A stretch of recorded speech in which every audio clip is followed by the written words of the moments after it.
ఆంధ్రప్రదేశ్లో assembly parliament ఎన్నికల counting కోసం భారీగా ఏర్పాట్లు చేస్తున్నారు. రాష్ట్రంలో రికార్డు స్థాయిలో కేంద్ర బలగాలను మోహరించారు. కౌంటింగ్ కేంద్రాల వద్ద 144వ సెక్షన్ అమలు కానుంది. మరోవైపు ఆంధ్రప్రదేశ్ వ్యాప్తంగా పోలీసులు కార్టన్ సెర్చ్ కొనసాగుతోంది. ఎవరైనా అల్లర్లకు పాల్పడితే ఎంతటి వారైనా జైలుకు వెళ్లక తప్పదని పోలీసులు హెచ్చరిస్తున్నారు.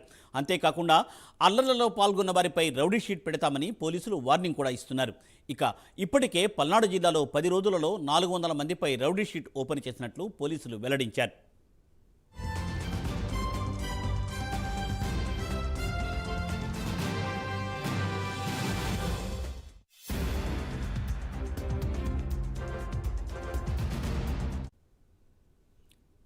మరోవైపు ఉన్నతాధికారులతో కలిసి రాష్ట్ర ఎన్నికల ప్రధాన అధికారి ముఖేష్ కుమార్ మీనా స్ట్రాంగ్ రూములను, కౌంటింగ్ కేంద్రాలను, కౌంటింగ్ ఏర్పాట్లను పరిశీలించారు. ఎక్కడా ఎలాంటి పొరపాట్లకు తావు లేకుండా అత్యంత పారదర్శకంగా కౌంటింగ్కు చర్యలు తీసుకున్నామని అన్నారు మీనా. కౌంటింగ్ కేంద్రాల్లో అలజడులు సృష్టిస్తే అరెస్టు చేసి జైలుకు పంపుతామని ముఖేష్ కుమార్ మీనా హెచ్చరించారు.